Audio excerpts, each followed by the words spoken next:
everybody, Mirrorcard Neko here. If you've been with me for a while, welcome back for another video. If this is your first time viewing one of my videos, well then, welcome to the channel.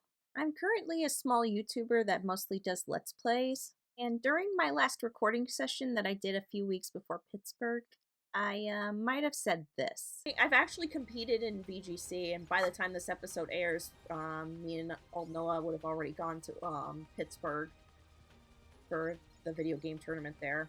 Which don't get your hopes up, guys. I'm gonna suck because I hate this regulation with a passion.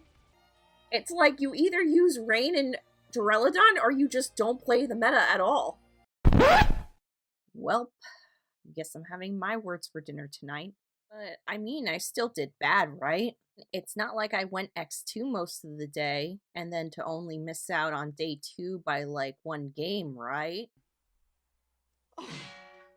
Well, I feel sheepish. Well, I feel like a jerk now.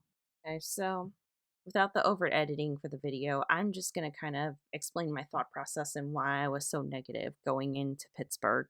So my first regional was in Charlotte, Connecticut. I believe it was for the 2023 season, and there I won my first 2 games, and then I lost the next 3, which I can say that I really did do my best in that tournament. Not great for a first tournament. I know a lot of people go in first tournament and just win it all, but I did feel like I at least did my best. I played to the best of my ability, and I don't really feel like I could have done anything better. But then when Baltimore came around and I found the regulation was going to be Regulation H, I did build a team that I was feeling somewhat confident in. I was preparing for Psychic Spam, for Sun Spam. I did everything I thought I could to prep, and I thought the team was actually working out. But this was around the time, I think like right before was when Rain started taking over, so I was just not prepped for the sudden change that came with Baltimore's regional last year and just got almost completely annihilated. I only took 1 set, and I was just completely crushed by all of my opponents. I admit it kind of just crushed my spirit a little, because I just wanted to feel like I was improving, not that I was getting worse. And to blame it on the regulation, it's not really the regulation's fault. It's just all it was for Regulation H last year was just Archelodon Rain and whatever people wanted to combo with it. Now, after going to Pittsburgh, I do see that there was actually a lot more creativity and a lot of people are trying to branch out from that. But I admit my bitterness toward the meta was just everyone was playing the same thing.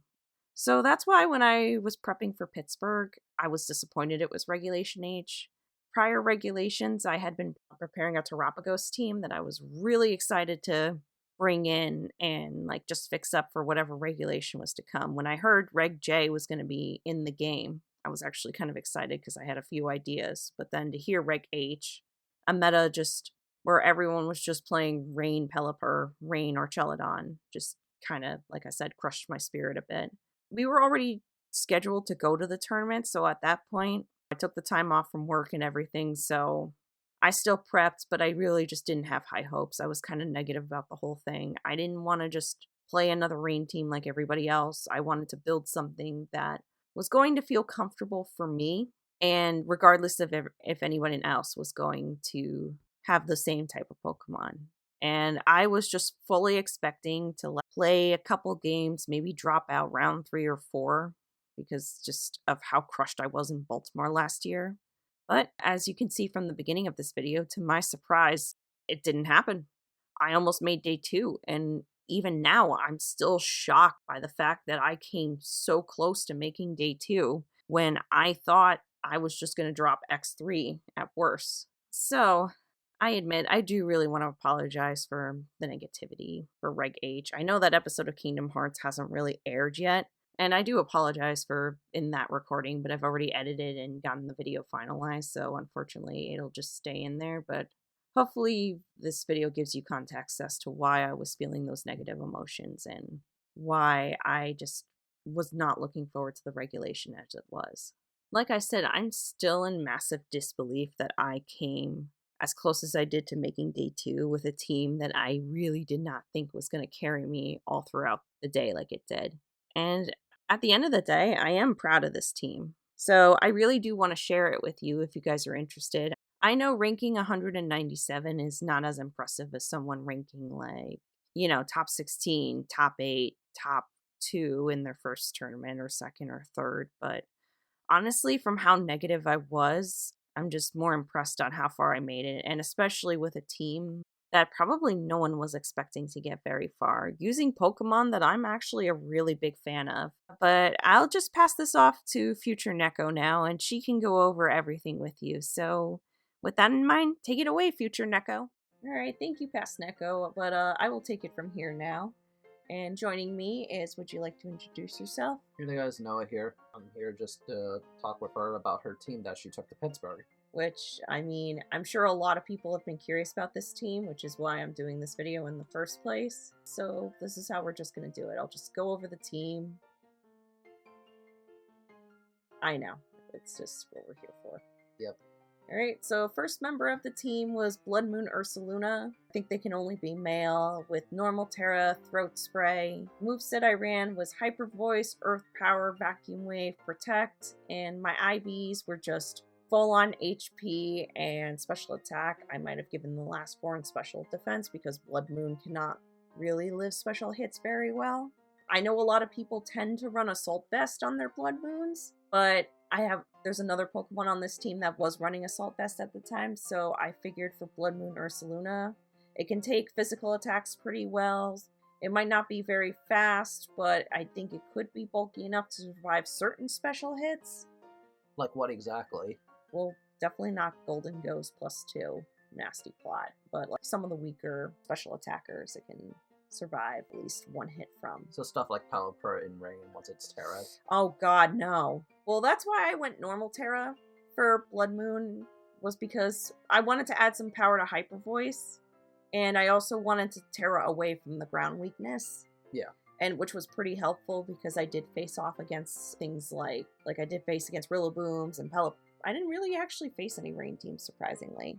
When you told me that earlier, I was kind of surprised by that, given how much Rain I personally faced. I fought against at least 3 Rain teams in Pittsburgh, but I guess you dodged most of them. Yeah, like, at the end of the day, if I had faced a Rain team, Ursaluna would have been there just to Terra Normal and mess up Basculegions from not being able to click Last Respects, because they usually are Banded or Scarf. And usually they're either clicking Flip Turn or... Well, if they're the last Pokemon, they're gonna usually click Last Respects. Yeah. So having Blood Moon in the back with normal Terra just kind of messes up that plan. Right. My main question, what compelled you to run, like, are there just not other good, like, special attackers you felt comfortable with? Or... I tried a lot of other things before settling on Blood Moon. I just wanted something that hit hard, and that could hit anything, and that could double target. And just do spread damage. That's why you run Hyper Voice. Yeah, like, I know I had a few people ask me why no Blood Moon. It's just very specific. Yes, it has a ton of power, and with the Throat Spray bonus, it could have one-shotted a lot of things. But the problem is Protect gets around that so easily, and it's not a move you can click in succession. Yeah. So I rather had coverage with Earth Power and Vacuum Wave with the Throat Spray boost than to worry about an attack that was probably not going to hit. Because I feel like people are able to predict around that at this point. Yeah. And also Protect, basically just to be able to kind of do some out-predicting, like get around fake outs, do some scouting. Like I said, another Pokemon has Assault Vest, and I wanted this to be more of a good bulky hitter, which it did end up being. Blood Moon didn't put in a lot of work, and I was normal terroring this thing a lot more than I had expected to be. And just the added benefit that its ability gets around the normal not being able to hit ghost or fighting. It actually does help out a lot, especially against Golden Goes, against Basculegions, like you mentioned. Yeah, Vacuum Wave was just one of those things to maybe want to, if Golden Go was weakened, just to kill it on the spot and just apply pressure that way. And not just that, but it's also very good to have priority and not just like fake out that only works once a turn, but to be able to hit a priority move and not worry about speed tiers, because this thing's slow too.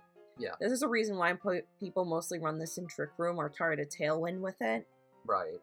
But I just thought it worked that way, and it did end up working like a lot better than I was expecting, because one of the Pokemon I did try to run with this, originally Sylveon, but I found Sylveon's typing, while the fairy typing was good, just the Hyper Voice was not hitting as hard as I needed it to. Because even with the Pixelate, I feel like it was not hitting as hard as you would have wanted to.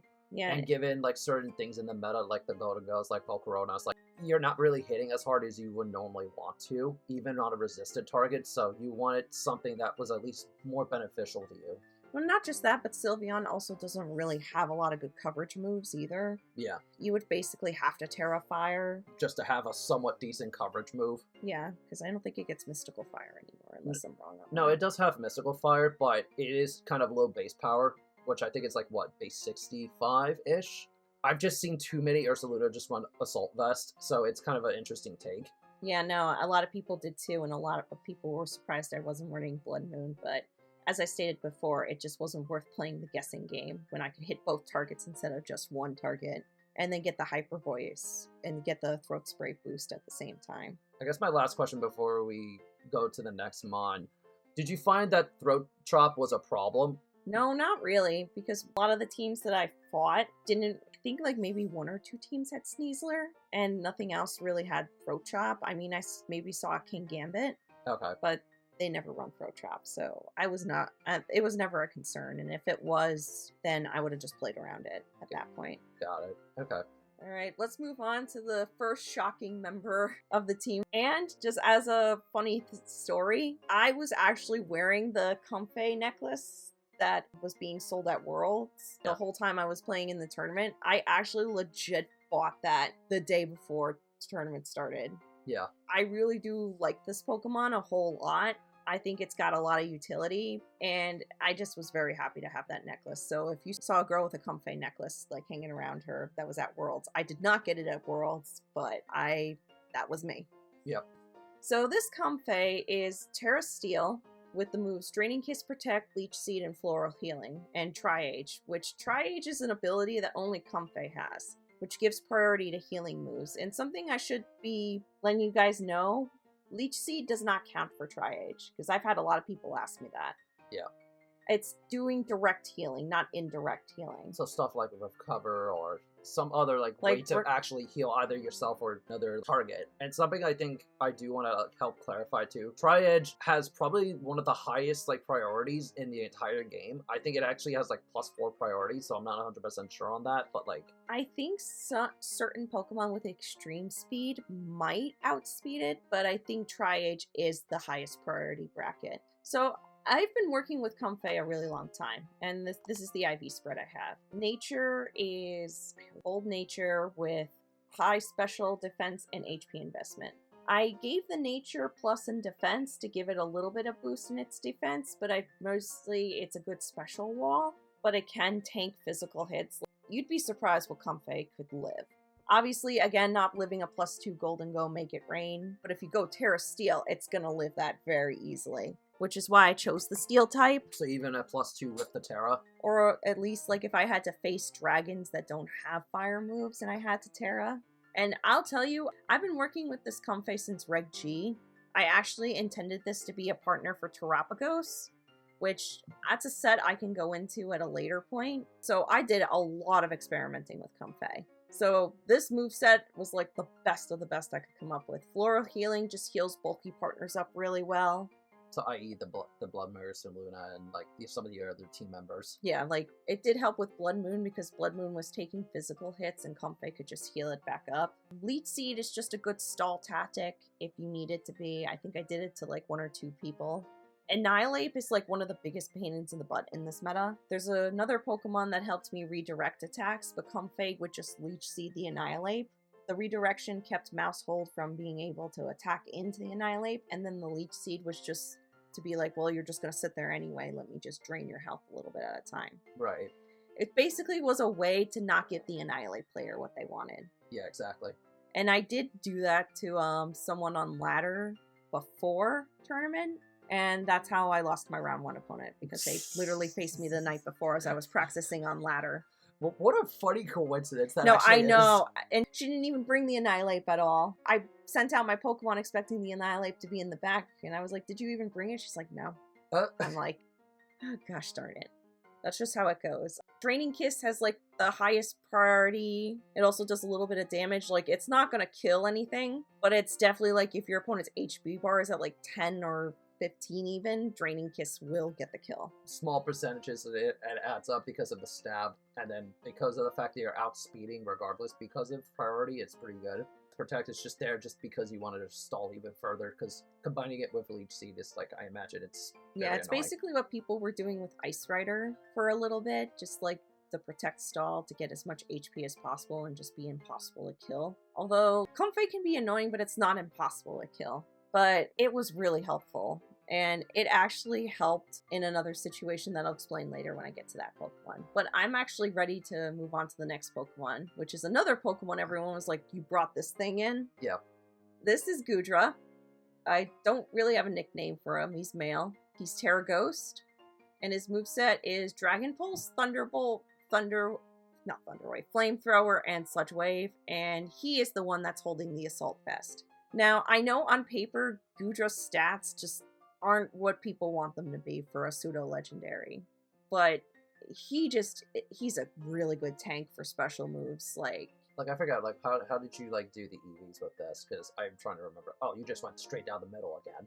yeah, so there's a really funny story with this Goodra in particular. I didn't start really doing competitive fighting till, like, Gen 6, and even then I was doing singles at the time.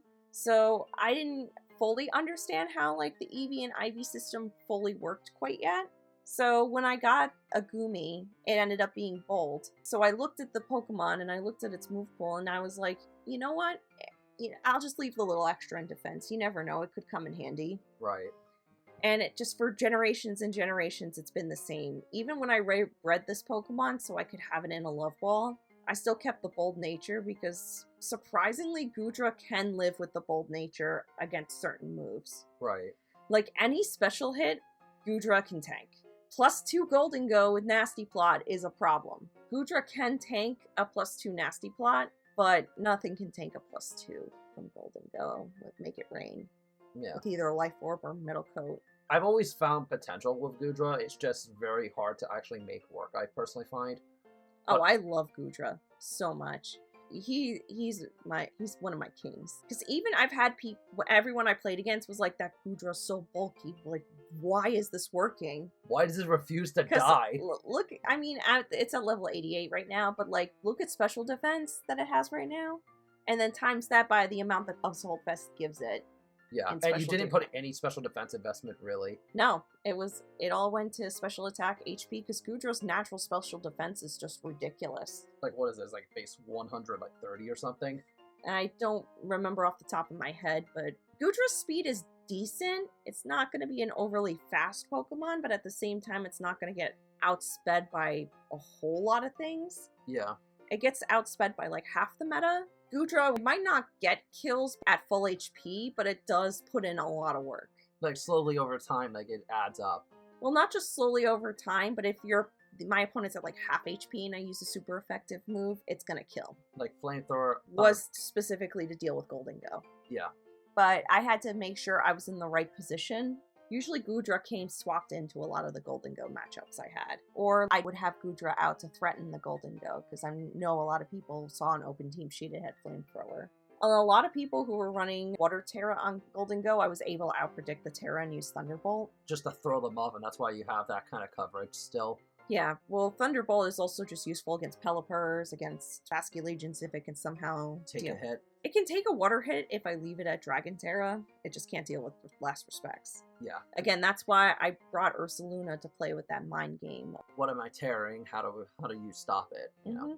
And just that kind of like bulky like core between the three of them is actually surprisingly decent. The problem then becomes when I was playtesting against you, was like, what do I realistically deal with? Do I deal with the Comfey to prevent you from healing, or do I deal with the Goodra and hope and pray I get the knockout even if I double target into it? Yeah, it's really rough. But I admit, I know it's not the best Pokemon, but it's a Pokemon that catches people off guard. And I admit, taking offensive hits isn't so great. Oh, before I forget, I was running Sap Sipper on purpose just to have a grass immunity. but with how many Rillabooms were out there, it actually became like chef's kiss. And then pairing that up with Ghost Terra, just to avoid the fake outs, just made it so Rillaboom really couldn't do anything against Goodra. Right. Originally, I was running Goodra for Sun teams and Rain teams because its Dragon typing just helps a whole lot against those matchups. People that run Lilligant with Torkoal can't really do much because Torkoal's Eruption at full HP does like maybe less than half damage to Goodra, and then Goodra retaliates with an attack. Right. Pursuing Lilligant can't put it to sleep because of Sap Sipper. So it would essentially have to go for either close combat or a triple axle. Yeah, and that's where the Terra comes into play, where I could just Ghost Terra. Play the mental mind game that way, too. Yeah. But at the same time, you don't want to Terra too soon because then you lose the resistance to Torkoal's fire attacks. And also for Pelipper, water attacks aren't dealing much. Archelodon can be tricky if you let it set up too much. The whole reason I went Ghost Terra in the first place was literally to deal with Body Press Archelodon, but it just ended up being more beneficial against other matchups, so it just worked in my favor. Goodra was a real MVP. Like, I did not expect it to get the results that it did. So far, like, these 3 Pokemon that I've gone over, Comfey, Blood Moon Ursa Luna, and Goodra together, you really do have to sit there and really think about what you're doing. It's not something you can just click the button and just expect to nuke. And I know there's a few people that have looked at my team and been like, well, isn't Ninetales a problem? Alolan Ninetales was never a concern for Goodra. Yeah. Like, its special is so bulky that Alolan Ninetales may get to, like, more than a 4th, but it never would do half. Yeah. With the Assault Vest on. And at that point, Alolan Ninetales is so fragile that anything else on the team could come in. And just revenge. Kill it. Yeah. Or just, a lot of people like to lead Alolan Ninetales and just set up the Veil as soon as possible. That's what they would end up doing most of the time. Well, no. Some of the people that made Top Cut just clicked Blizzard spammed. Yeah. But it's really a non-concern for Goodra, and again, I could just Terra Ghost away from it. Speaking of Pokemon used a whole lot in the metagame, yes, I'm part of the problem why Sneasler is such a popular Pokemon. Listen, it's good. If it's consistent, who cares, really? I will tell you, when Reg H was first announced a year ago, I told myself, yes, I'm 100% using Sneasler. I don't care how good it is. I want to use it. Its speed stat is fantastic. It's got a great attack stat. It's jolly with the obvious stats. It's got an amazing stab move with Dire Claw.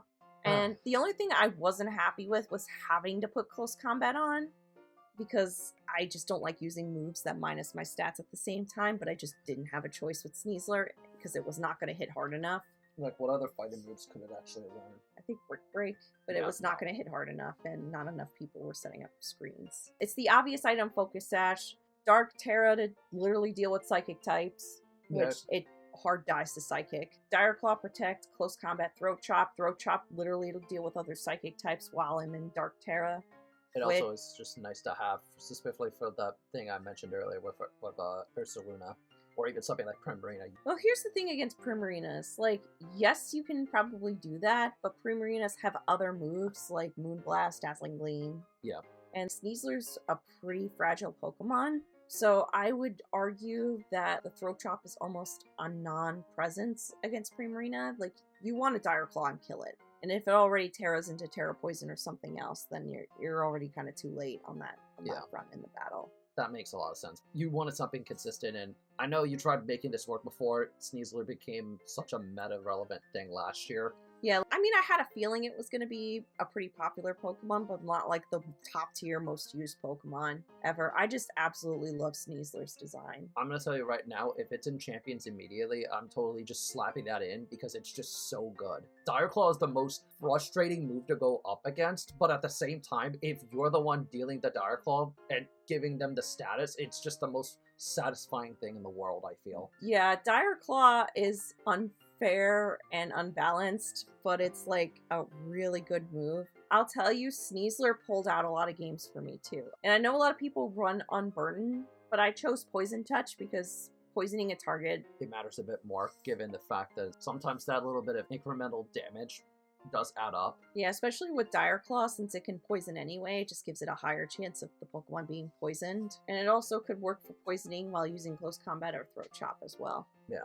And just Unburden just relies either on you having a terrain or you using up your Focus Sash. that's the main reason why I didn't bother with it. I went Poison Touch too for my Sneasler, because that's Yeah. why I've been seeing a lot of like Sneasler run the White Herb on purpose, so that way when they do use close combat, they get the Unburden boost that way. Thought about that, but Sneasler's too fragile of a Pokemon to not run Focus Sash. It kind of needs it, unfortunately. It really does, because it goes down to one hit way too often. That's why, like, I knew from the start this was going to be my dedicated Focus Sash Pokemon, and I was going to need it to hit hard if it was going to be my Focus Sash Pokemon. Right.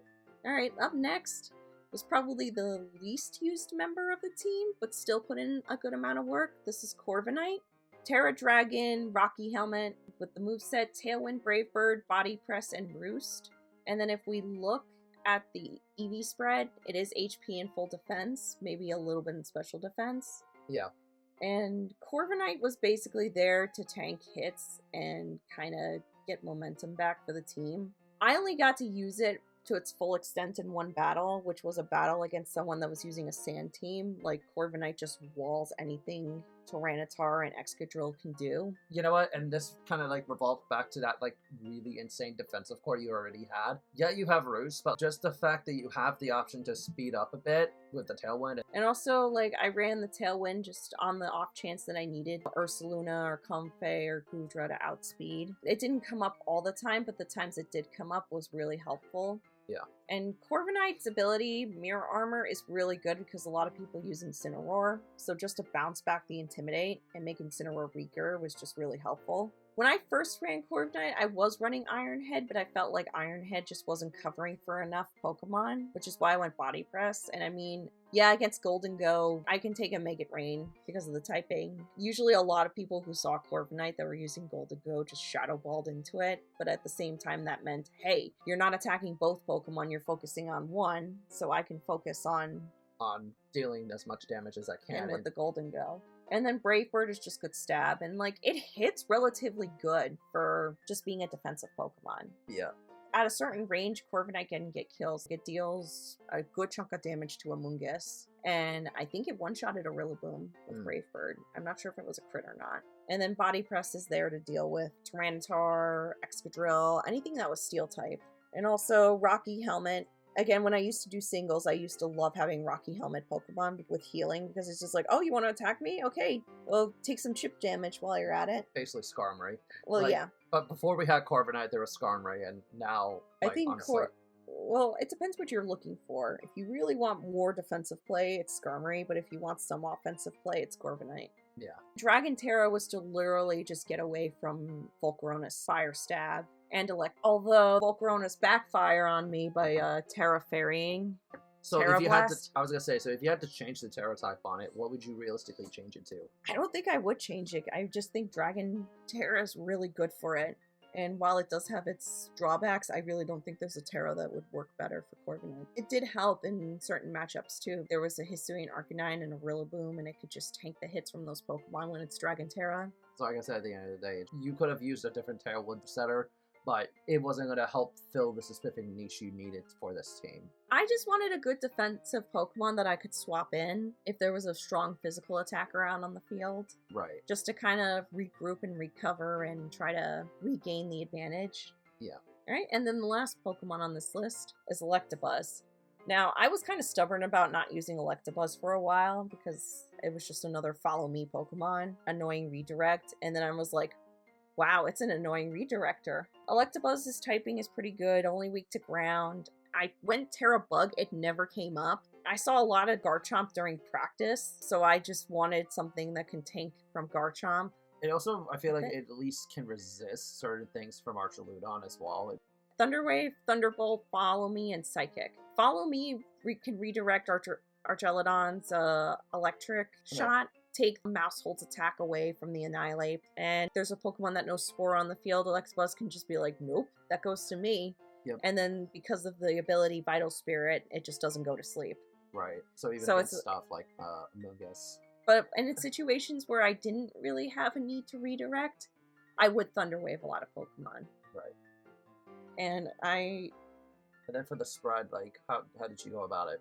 with its EVs, I did kind of a weird spread where I maxed HP, went mostly defense, and invested a little in special defense because I wanted to be able to live even amount of hits, which it did. There wasn't one over the other. Like, I mean, Golden Goat. The theme of this video is that Golden Goat's a pain in the butt. Yeah. Unless you're an absolute fire type, Golden Go is just a problem. I do have to ask this, why Thunder Wave instead of something like Taunt? For speed control. Literally just for extra speed control. Yeah. I feel bad for the person I faced the round before last because I did para-hacks him a lot. It wasn't the intent. Usually when I do Thunder Wave, it's more for speed control. Yeah. And to get those Pokemon to be slower than mine so I can have a better chance of doing something before they can. The paralysis is usually just an added bonus if I get it off, but even I admit when I sat through that fight, I was like, oh my god. Because he had, I think, like 3 turns of full para-hacks on both Pokemon, and I was like, oh my god, no, I'm so sorry. I felt like a scumbag.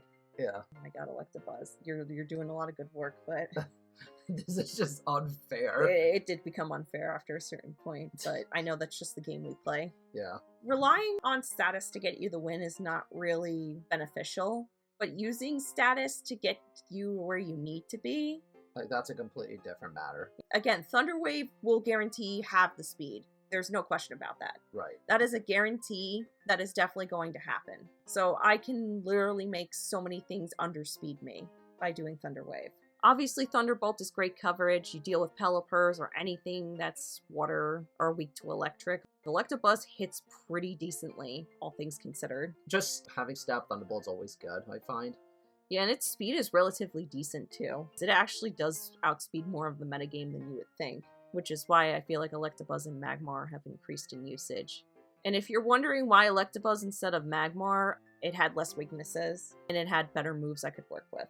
Which explains why you were running Psychic too, which is probably the most insane pick for that. The reason I ran Psychic, one, I don't like locking myself out of a game because I can't hit a Pokemon. Psychic, I saw it, it was a pretty good stab, and then I thought about it and I'm like, that thing can one-shot Sneasler. And it actually does without Focus Sash, which is kind of hilarious. So you wanted a coverage option so that way in case you fought a ground type for some reason. Also the added bonus of a lot of people are using Sneasler. So Wouldn't it be funny if Electabuzz of all things takes it out from Psychic? Yeah. So I know it's a pretty evil strat, but I did have a lot of moments where Electabuzz literally sat there not being able to do too much. But at the same time, with the Thunder Waving, lowering the speed and stuff like that, there were times where I didn't mind it. And there were times where I could switch Electabuzz out and send out something more safer, and then just bring it back in at the end of the battle. Right. And just do chip damage. Which, I just realized a lot of my team is chip damage mons, aside from Sneasler and Blood Moon when it gets set up. Yeah. So, yeah, that's the team. Unfortunately, the next tournament will probably be going to Toronto, but Reg H won't be there, which is why I figured I might as well just show you what this team does. I love some of the ideas with this, and honestly, I do want to experiment with Comfey a lot, because I think even in a more high-powered metagame, imagining just sitting there and just being able to get instant access to any sort of healing you want is just straight up evil. But I guess if you guys have any questions about my team, feel free to ask me in the comments below. If you were at Pittsburgh, let me know how you did. If I ended up fighting you, just let me know. And hopefully I can continue to do well in the next tournaments coming by. Like I've stated before, I really did not expect to almost make day 2 and miss it out by 1 game at the last match of the day. So it's been a shocking surprise all around, and I hope you're excited to see this team. I hope you guys enjoyed this video. Just let me know in the comments below what you felt, if you want me to do more videos like this in the future, every time I go to regionals, and if you've got any other suggestions. But until the next time, this will be Mirrorcard Neko, And Noah. and we'll catch you guys next time. Bye, everyone.